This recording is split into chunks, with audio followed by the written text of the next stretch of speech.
Hello guys, welcome to my channel.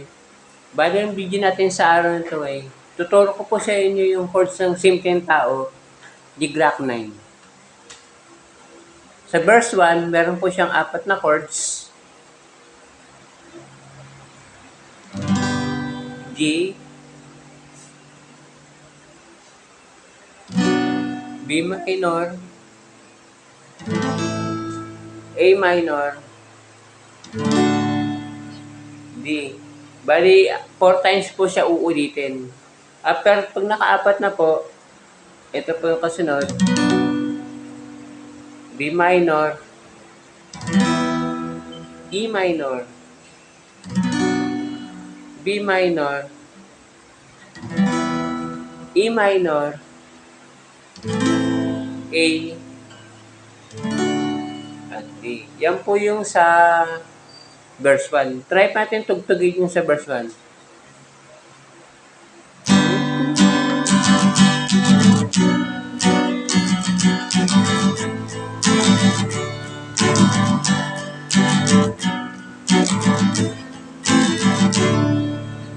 Tapos pag naulit po yung importance, ito yung ganito.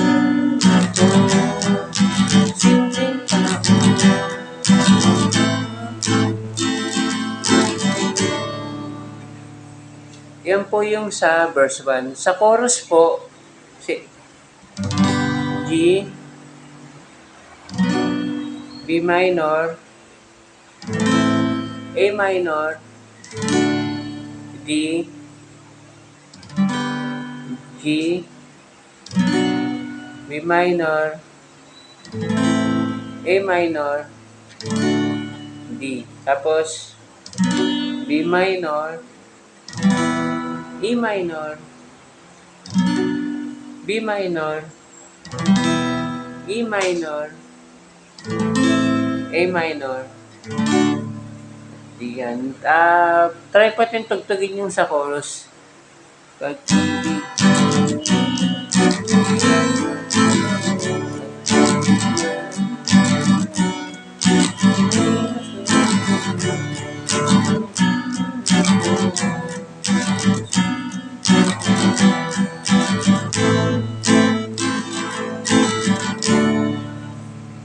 Yan po yung sa chorus po. Tapos yung sa verse 2, same lang din po yung nasa verse 1. G, B minor, A minor, D. Yan po yung sa chorus. Tapos sa verse 3, same lang din pa, paulit-ulit lang po yung chords. G, B minor, A minor, D yan.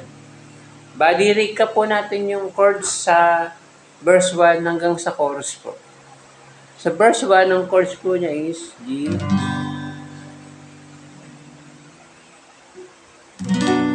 B minor, A minor, D. 4 times po uulitin yun. Tapos, after na yung nakaapat na po, B minor, E minor, B minor, E minor, A minor, at D. Yan. Yan po yung chord sa verse 1. Sa chorus po, G, B minor, A minor, D. 2 times naman po yun. Tapos after po nun, B minor po ulit, E minor, B minor, E minor, A minor, D. Yan po yung sa chorus. Sa verse 2, same lang din po, paulit-ulit lang po yung chords niya. Tulad nun po na sa verse 1. Tapos chorus, tapos verse 4 po, chorus, tapos yun, yung pinaka-outro na po niya. Okay guys, hanggang dito na lang po. Maraming salamat po. Bye-bye.